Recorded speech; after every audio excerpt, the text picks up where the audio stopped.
ప్రప్రదంగా మా గురుదేవులు మా యొక్క తల్లిదండ్రుల యొక్క పాద పద్మ చరణములకు శిరస్సు వంచి నమస్కరిస్తూ, ఓ నా కన్యారాశి కలిగిన సర్వ భక్తులారా, ఈ రాశి వారికి ఈ మాసాంతం మీ యొక్క జీవన మార్గంలో సరైనటువంటి స్థితి కలిగి యోగం, భోగం, ఐశ్వర్యం, ఆనందంగా ఉండాలని మనసా వాచ కర్మల మిమ్మల్ని ఆస్వాదిస్తూ, ముఖ్యంగా కూడా ఆంగ్ల నూతన సంవత్సర శుభాకాంక్షలు మీకు తెలియజేస్తూ, ఈ కన్యారాశి వారికి కూడా యథావిధిగా 1/1/2021 నుండి 31/1/2021 అంటే ఈ మాసాంతం కూడా మీ జీవన మార్గంలో ఈ కన్యారాశి కలిగినటువంటి జీవవారి అందరికీ యొక్క జీవన మార్గంలో వారి విశేషాల్లో, వారు చేసే పనుల్లో, వారి యొక్క వ్యవహారాల్లో, లేకపోతే చేసే వ్యవహారాల్లో, లేకపోతే రియల్ ఎస్టేట్ వ్యాపారాల్లో, కోర్టు వ్యవహారాల్లో, భూ సంబంధ వ్యవహారాల్లో, వ్యాపార వ్యవహారాల్లో, అవెల్లా సర్వ విషయాల్లో ఏదైనా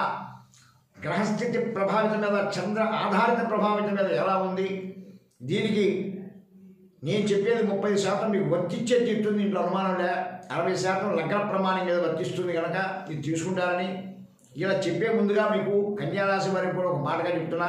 1/1/2021 అంటేనే అది 7వ నెంబర్ అంటారు దాన్ని. 7 అంటేనే శనివారం. అంటే శనివారం అంటే శని భగవాన్ వాటిని 7 అనేది శనివారం వస్తుంది మన వారాల్లో. అటువంటి శనివారం అయిన దానికి అధిపతి శని భగవానుడికి 7వ నెంబర్ అంటారు. ఆ 7వ నెంబర్ రావడంతో పాటుగా కూడా సంఖ్యాశాస్త్రం అనేటువంటి న్యూమరాలజీ అని అంటారు. దాన్ని చూసినప్పుడు 2/1/2021 రెండో రోజు చూసినా కూడా అది 8 వస్తుంది. అది న్యూమరాలజీ ప్రకారంగా అవుతుంది. ఎదురుగా శనేశ్వర విగ్రహం ఈ యొక్క సంవత్సరాంతం అవసరం ఉంది. దానికి ఎలా ఉంది, అట్లా ఉంది అని తర్వాత చెప్తాను నేను. ఈ నెల ఈ మాసాంతం చూసినప్పుడు మనం ఈ కన్యారాశి వారికి 2 పంచగ్రహ కూటములు కూడా దీనికి సంభవించబోతున్నాయి. దాన్ని కూడా మా భక్తులు అర్థం చేసుకొని ముందుకు వెళ్ళడానికి ప్రయత్నం చేస్తారని మనస్ఫూర్తిగా కూడా నేను తెలియజేస్తూ, అయితే ఇప్పుడు శనీశ్వరుడు వల్ల ప్రభావం ఎటు ఉందనో నుంచి ఆ పంచగ్రహ కూటములు తిరుగుతాయనో మీ ఎవ్వరు ఏం కంగారు పడాల్సిన అవసరం లే. నేను ఎప్పుడు చెబుతున్నా ఆత్మవిశ్వాసం నుండి మీకు ఎదురే ఉండదు, తిరిగే ఉండదు. మీకు మీరు కింగ్ ఆఫ్ ది మేకర్స్. వేరే ఆలోచన మీకు అసలు మీరే తెలివికి మంచి శక్తివంతులండి. మీరు ఒక శక్తి ఉంది, శక్తిని తిరిగి తీసుకోవడానికి ప్రయత్నించండి. ఎందుకు ప్రయత్నించాలి అనుకుపోతున్నామని మీరు ఆలోచించండి. మీ డాక్టర్ గారు చెప్పారు, మీరు నమ్మాల్సిన అవసరం లేదు ఒక మాట కూడా. కానీ మనకు ఎందుకు నష్టం జరుగుతుందో ఒకసారి ఆలోచించండి. 10 నిమిషాలు కూర్చొని మేము కష్టపడుతున్నామండి, కానీ వ్యాపార వాళ్ళమే కష్టపడటం కాదు. ఇంత మన తెలివి, యోచన, ఆలోచన ఉండి కూడాను మనం ఈ యొక్క వివాహ విషయంలో ఆలస్యం ఎందుకు అవుతున్నాం, వివాహం మీద భార్య మీద గొడవ ఎందుకు వస్తున్నది, లేకపోతే సంతానం ఏమేమి జరుగుతున్నది, లేదంటే వ్యాపార వ్యవహారాలు నష్టాలు జరుగుతున్నాయి, మనం విదేశం పోవాలని ఎందుకు పోలేకపోతాం, ఉన్నత విద్య ఎందుకు ప్రాప్తించలేకపోతుంది, అనుకుంటే ఉద్యోగాలు ఎందుకు లేకపోతున్నారు అనేది ఒక 10 నిమిషాలు ఆలోచించండి. దాంట్లో ఉన్న చిక్కుముడి మీకు అర్థమైతే ఆటోమేటిక్గా మీరు విజయం సాధిస్తారు. ఎవరో ఏదో వస్తారు, ఏదో జస్ట్ మీకు ఇస్తారనేది విషయం మర్చిపోండి. మీకు దగ్గర లేకపోతే కదా మీ ఇద్దరికి మీకు ఏది మేమేమి ఇస్తామండి, అది ఎట్టొస్తుంది అసలు అసంభవంతో కూడిన పని. ఉన్న దాంట్లో ఇబ్బంది ఉంటుందా అని సరి చేయడమే జ్యోతిశాస్త్రం యొక్క విధానం అని అర్థం చేసుకుంటారని, అలా నా కన్యారాశి భక్తులు అయినటువంటి వాళ్ళందరికీ కూడా ఉత్తర 2, 3, 4 పాదములు, హస్త 4 పాదములు, చిత్త 2 పాదములు కలిగినటువంటి ఈ కన్యారాశి వారికి ఈ మాసాంతంలో కూడా ఉన్న గ్రహస్థితిని ఒకసారి ప్రవహించినప్పుడు రాశికి అధిపతి అయిన బుధభగవానుడు ప్రస్తుతానికి 3వ తేదీ వరకు కూడా చతుర్థంలో ధనుసులో ఉండి తర్వాత మకరానికి పంచమానికి వెళ్తున్నాడు. అలాగే ఈ యొక్క కన్యా రాశికి ఉన్నటువంటి నవభాగ్యాధిపతి ద్వితీయాధిపతి శుక్ర భగవానుడు ప్రస్తుతానికి 3వ ఇంట్లో ఉండి 3వ తారీఖు నాడు ధనుసుకి చతుర్థ స్థానంలో వెళ్తాడు. మళ్ళీ 28వ తారీఖు నాడు మకరానికి వెళ్తున్నాడు. ఇప్పుడు దాకా కూడాను ఈ రాశికి బియ్యాధిపతి అయినటువంటి సూర్య భగవానుడు కుటుంబ స్థానంలో ఉండి ధనుసులో 14వ తారీఖు నాడు ఆయన మకరంలోకి ప్రవేశిస్తున్నాడు. ఇవన్నీ చూసిన తర్వాతనే మీకు పంచగ్రహ కూటమి ఎలా వస్తుందో తెలియజేశాను మీకు. అంటే 14వ తారీఖు 1/2021 చంద్రుడు, రవి, గురువు, బుధుడు, శని భగవానుడితో పంచగ్రహ కూటమి అవుతుంది. తర్వాత చంద్రుడు మారిపోతాడు. అలాగే 28వ తారీఖున శుక్రుడు మళ్ళీ మకరంలోకి వెళ్తే శుక్రుడు, గురువు, రవి, బుధుడు, శని భగవానుడితో పంచగ్రహ కూటమి అవుతుందండి. పంచగ్రహ కూటమి వచ్చిందంటే పంచభూతాత్మకమైన తత్వంలో ఎలా ఉంటుందని దాని మీద ఇంకొక వీడియోలో మీకు వివరంగా చెప్తాను నేను దాని గురించి. ప్రస్తుతానికి కన్యారాశికి ఉండేటువంటి గ్రహస్థితులను అనుసరించి ఏం జరగబోతుందో మీకు నేను వివరంగా చెప్పిన తర్వాత మీరు విని దేన్ని గురించి భయపడవాకండి, ఏమాత్రం కంగారు పడవాకండి, ఎక్కడ కూడా నెగటివ్గా ఆలోచించవాకండి. ఫాస్ట్గా ఉండండి, గట్టిగా ఉండండి. 100% విజయం మీదే అవుతుంది. మీకు విజయం లేదనుకోవడం మీ పొరపాటు అవుతుంది. కాస్త దాన్ని జాగ్రత్తగా మనం ఆలోచించుకొని దాన్ని చేయాల్సిన పందాలు మనం పోతున్నప్పుడు అదే మనం 100% భగవంతుడు మాకు అనుగ్రహిస్తాడు. నవగ్రహ దేవతలు మీకు అనుగ్రహిస్తాయి. ఏం కాదు, ఎందుకు అనుకుంటున్నాడు? దానికే వాళ్ళు ఉన్నారు. తెలుసుకోవాల్సిన బాధ్యత మన నెత్తిన ఉంది. తప్పు మనలో ఉందండి. దోషాలు వాడిస్తాయనేటువంటి భ్రమణ మర్చిపోండి. దోషం వాళ్ళ వల్ల వస్తుంది. శనేశ్వర దోషం, రాహు దోషం, ఈ దోషం, ఆ దోషం అనేటువంటి భ్రమణ మర్చిపోండి. దోషం కాదది. ఈ స్థితిలో ఈ గ్రహ దేవతలు ఈ యొక్క లగ్నానుసారం ఉంటే ఇట్లా ఉంటుంది తెలియడం దానికి ఉన్న లక్ష్యం అండి. అందుకే ఇప్పుడు ఏం చెప్పాను, చంద్ర ఆధారితతో 35% మాత్రమే చెప్పేది జరుగుతుందండి. 65% లగ్నాన్ని బట్టి ఉంటుందన్న. దాన్ని గ్రహచారం గోచారం రెండుగా చెప్తారండి. గ్రహచారం అంటే ఏంటి, గోచారం అంటే చూసుకోవాలి ముందు. గోచారం అంటే మీ యొక్క నామ నక్షత్రం ప్రకారం చెప్పే నక్షత్రాన్ని బట్టి చెప్పేదని గ్రహచారం గోచారం అంటారు. గ్రహచారం అంటే నీ పుట్టిన సంవత్సరం, నెల, రోజు, సమయం పెడుతుంది గ్రహచారం. గ్రహచార స్థితి ప్రకారం ఏమీ మారవు, గోచారించిగా నేను మారుతుంటాయి. ఈ నెలలో చెప్పింది వచ్చే నెలలో చెప్పడానికి వీలేదు. చాలామంది అడుగుతారు, ఏమండి లక్కీ నెంబర్ చెప్తారా, ఏమండి లక్కీ కలర్ చెప్తారా, ఏమండి లక్కీ వారం చెప్తారా, ఇష్టదైవం ఏదైతే పూజిస్తే మంచిదంటారు. అది ఎప్పుడు చెప్పాలి? సంవత్సరం నెల రోజు చూసి వాళ్ళ జీవితంలో మొత్తం మీద ఇదే సరిపోతుంది చెప్పాలి. నెల చెప్పాను అనుకోండి, ప్రతి నెల ఇంకో నెలలో ఇంకొక నెంబర్ చెప్పాల్సి వస్తుంది. మాకు అదే నెంబర్ స్టాండ్ కాదు కదండి. వృషభ రాశి వారికి ఇదే నెంబర్ స్టాండ్ అంటే అందరూ అదే అయిపోతుంది కదా, కొత్తగా ఉంటుంది. లేదు కన్యా రాశి వారికి ఇదే నెంబర్ స్టాండ్ అన్నాం అనుకోండి, అదే నెంబర్ అయిపోతుంది కదండి. 1 నుంచి 9 దాకా నెంబర్లు ఉంటాయి. అటు మించి ఏమి ఉండవు. ఇంక అక్కడ అది 11 అన్నా అదే ఉంటుంది, 12 అన్నా అదే ఉంటుంది. 1, 9 గుర్తుపెట్టుకోండి. వీటిలోనే నెంబర్లు చెప్పాలి. అసలు చెప్పినా మేము ఆ చెప్పే నెంబర్లు 12 రాసుల వరకు ఏమని చెప్తాం, మళ్ళీ ఇంకో నెంబర్ ఇంకో దాన్ని కూడా యాక్ట్ చేసి చెప్పాలా?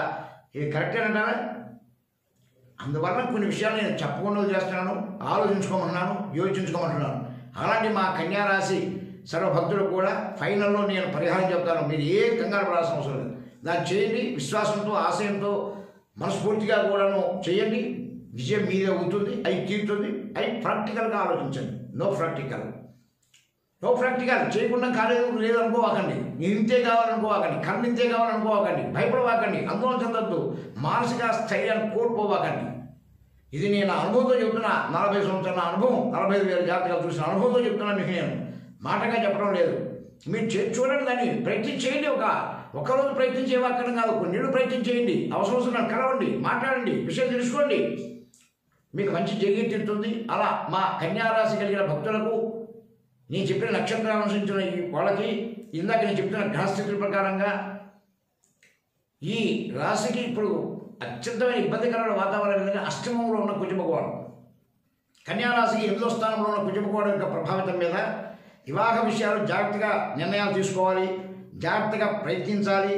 ప్రయత్న భంగాలు కూడా జరుగుతుంటాయి. అనవసరమైన వివాదాస్పదాలు కలిగేందుకు అవకాశం వస్తుంది. అలాగనే 8వ స్థానం ఉన్న వలన శత్రుత్వాలు పెరగడం, అలాగే భూ వివాదాలు కలగడం, కోర్టు వ్యవహారాలు ఇబ్బంది కలగడం, అలాగే రియల్ ఎస్టేట్ వ్యాపారంలో కొంచెం మందగమనం జరగడం, అలాగే దాంపత్య జీవితంలో కొన్ని ఇబ్బందులు కలగడానికి కూడా కన్యారాశి వారికి కుజుడు యొక్క అనుగ్రహం కావాలి. గుర్తుపెట్టుకోండి. నవభాగ్య స్థానంలో ఉన్నటువంటి రాహు యొక్క ప్రభావితం మీద ఆర్థిక విషయాలు కొంచెం ఆటంకం జరిగేదానికి కూడా అవకాశం మన కంటికి కనబడుతుంది. వచ్చే డబ్బు నిలవకుండా పోయేదానికి అవకాశం కనబడుతుంది. అలాగే మిత్రస్థానంలో కేతువు కూడా మిత్రుల వలన కూడా వాళ్ళు మంచి చేయాలని ఆలోచించవచ్చు. వాళ్ళు మిమ్మల్ని పొరపాటు చేయాలని కాకపోయినా కూడా వాళ్ళ సలహా సహకారాలు ఎక్కడొక్కడ మనం మోసపోవడానికి అవకాశాలు కనబడుతున్నాయి. ఇకపోతే సూర్య భగవానుడు ప్రభావితం మీద కొంత మీకు 14కి విజయం సాధిస్తున్నారు. శుక్రుడు యోగంగా ఉన్నాడు కాబట్టి దానివల్ల మీ యొక్క ఆలోచన విధానాల్లో ఎలాంటి సమస్యలు వచ్చినా కూడా ఆనందంగా దాన్ని ఎదుర్కొనేదగ్గర శక్తిని, యుక్తిని, భక్తిని ఆ యొక్క శుక్ర భగవాను మీకు ఇచ్చేదానికి అవకాశం ఉంది. అలాగే పంచమంలో ఉన్నటువంటి గురుశుల ప్రభావితం మీద విద్యా విషయంలో ఆలస్యత్వం ఏర్పడుతుందండి.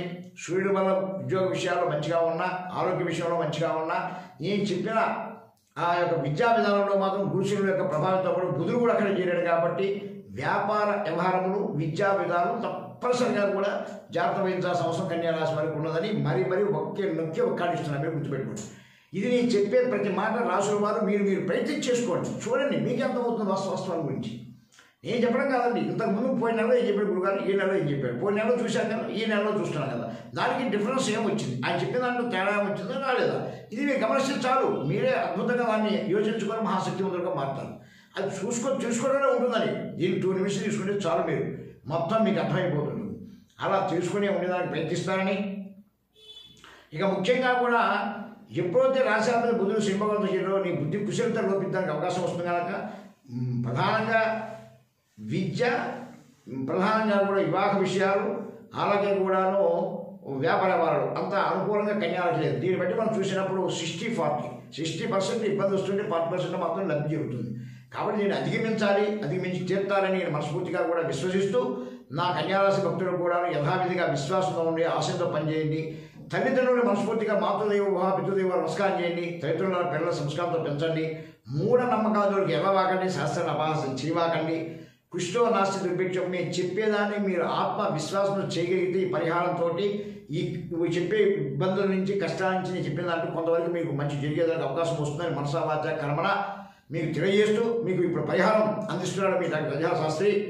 ఈ కన్యారాశి కలిగిన వారు ఎర్లీ మార్నింగ్ ఎప్పుడైనా ఉదయం కూడా స్నానాంతరం సూర్య భగవాన్ చాలా సింపుల్, సూర్య భగవాన్ ఇంట్లోని 5 కర్పూర బిళ్ళలు, ప్రతిరోజు 5 కర్పూర బిళ్ళలు అంటే 30 150 కర్పూర బిళ్ళలు కదా, ఖర్చు కాదు కదని ఒక డబ్బా వస్తే అయిపోతుంది. 5 కర్పూర బిళ్ళలు పెట్టి నమస్కారం చేసుకొని సూర్యుడికి మీ మనస్ఫూర్తిగా కూడా నమస్కారం చేసి 5 కర్పూర బిళ్ళ కాయిన తర్వాత దాని మీద రుచి తీసి మొహాన్ని గుర్తు పెట్టుకొని మీకు వెళ్తుండండి. సర్వ సుఖాలు సౌఖ్యాలు భోగాలు మీ అంతా మీకే వస్తాయని తెలియజేస్తూ మీ అందరూ ఒకటే మాట చెబుతున్నా, గ్రహస్థితిని తెలుసుకోవడానికి ప్రయత్నించండి.